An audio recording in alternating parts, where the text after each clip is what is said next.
All right. Well, I want to thank everybody for being here and for giving me a chance to answer all those questions.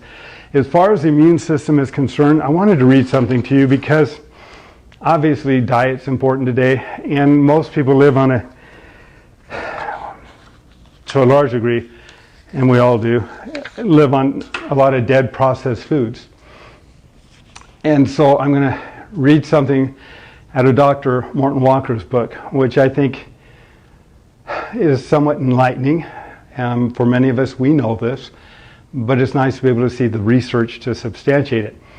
And then we're going to talk about just a few movements that you can do to strengthen your own immune system, which is so important today as we address the challenges that we're all having to deal with. We want the immune system to adapt, to become strong.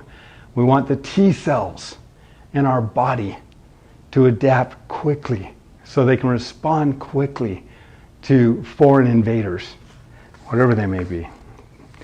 All right, basic to improving your body and mind is to eat more nutritiously. Well, it makes sense. Poor nutrition and lack of exercise are the two primary causes for the increase in degenerative diseases in the United States. So that's it. Poor nutrition and lack of exercise. These are well-established truths and most people recognize.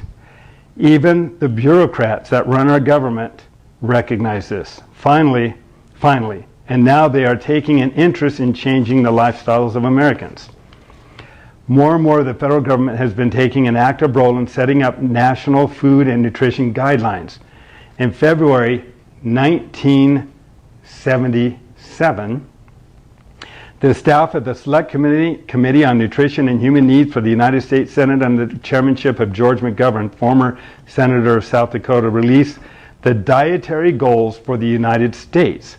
7 dietary goals evolved from the investigations of the Senate Select Committee, which were abhorrent to the food processing industry. I want to read that again. Which were abhorrent to the food processing industry. They were to avoid overweight, consume only as much energy, calories as is expended. If overweight, decrease energy intake and increase energy expenditure. And that's what I tell people. If you want to lose weight, do the Jamba run. The Jamba run uses the biggest muscles of the body, which have the greatest demand for fuel, and they're going to burn it faster, as it also helps to increase metabolism. So the best way to lose weight is burn more calories than we're taking in. Really? No. We have a question on whether or not Cellercise can help with chronic fatigue. Yes, I believe it can. In fact, you might want to go read one of our customer reviews on it. It's on our website. Look up chronic fatigue. It might be there under that term. But there's a nurse, and that nurse was actually working with one of her patients, who's also a nurse, and she had chronic fatigue syndrome and fibromyalgia.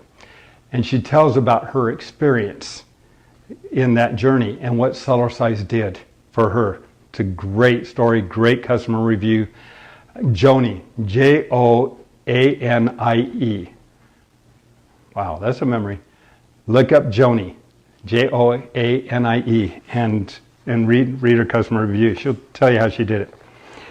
Okay, 2, increase the consumption of complex carbohydrates and naturally occurring sugars from about 28% of energy intake to about 48% of energy intake. Reduce the consumption of refined and processed sugars by 45% to account for approximately 10% of total energy intake. Reduce overall fat consumption from approximately 40% to about 30% of energy intake. Reduce saturated fat consumption to account for about 10% of total energy intake, and balance that with polyunsaturated and monounsaturated fats, which should account for about 10% of energy intake. 6, reduce cholesterol consumption to about 300 milligrams a day. 7, limit the intake of sodium by reducing the intake of salt to about 5 grams a day. the food processors were incensed by these dietary recommendations for the enhancement of citizen health because they were surely going to cut into the sales and profits of the processed food business.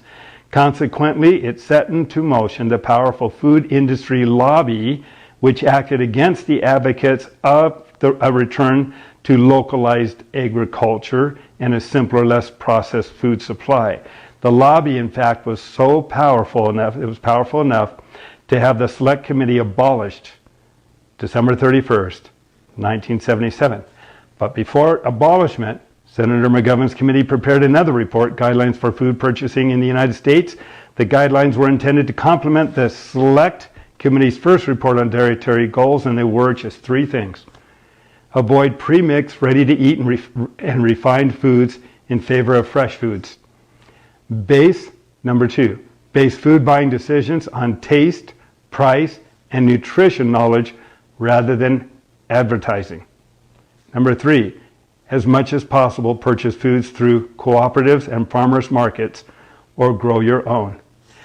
You know, that's my advice is you want to supplement your diet every day as much as you possibly can with live foods. Live foods respond differently within the body than dead processed foods. Your body, when it is fed, has one or two options. It's either going to burn it, well, three options. It's going to burn it, it's going to get rid of it, or it's going to store it. So we want to utilize the nutrients, make it easier for the body to do that, incorporate a healthy diet as much as you can, live foods. Now beyond that, healthy live foods. The Cellerciser, they mentioned exercise. I don't think there's any better exercise in the world, I really don't, than what Cellercise can do. It's been called the closest thing to the fountain of youth. You've heard me say it before, and I really believe it is. So standing on the Cellerciser every day and moving up and down, getting that lymphatic system moving, I think is critical. You're going to be exposed every day to viruses, germs, bacteria, fungus, all kinds of different things, plus what goes on inside the body. Dead cells, mutant cells, cancerous cells, whatever that is occurring. We want our civil defense system working as efficiently and as effectively as possible for us.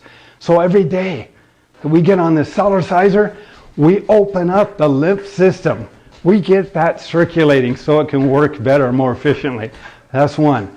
Second, if you've been exposed to something, we know through Dr. Arthur C. Guidance research in his book, Medical Physiology, that we get on the Cellerciser, we run as fast as we can for 1 minute, and that's part of my routine in my morning.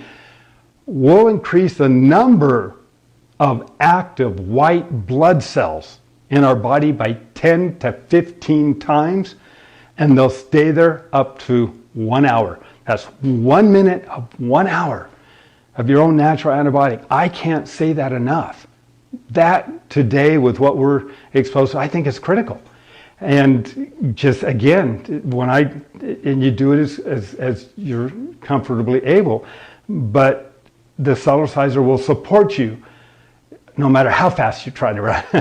And so it's just, get on this thing and go.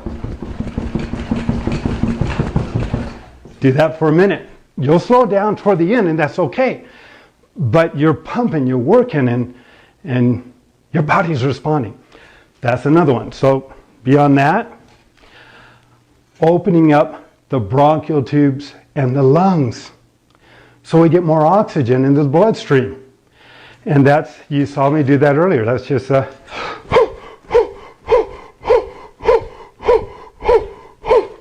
that is going to help with getting more oxygen, which is what we need. And then beyond that, the lymphatic, the immune system, gentle twist every day. This gentle twist as part of our daily routine is taking our colon and our intestines, putting them through a little washing machine effect. It's taking our liver, kidney, spleen, gallbladder, pancreas, adrenals. It's massaging them every day. So drink lots of water and that's very helpful too. So as far as Cellercise, those are really some of the most basic things we can do. Now, the movement up and down is also weight bearing. It's weight bearing on all the cells of our body. So as we apply the weight to the cell membrane starts to become stronger. As the cell membrane itself becomes stronger, it's more resistant to the viruses, the germs, the bacteria, fungus, all these foreign invaders. So that's a weight bearing. Now, those elements, I think, are among the most important things that we can do to have a stronger, healthier, more efficient immune system. So please feel free to share this program with those you care and love. And thank you for sharing your questions with me. Is there anything else, Brooklyn? We are good. We will see you in a couple weeks. If you have any questions in the interim, feel free to call my office. Remember, you don't have to work out when you play in. Let's make it fun. Be well. We'll see you in a couple weeks.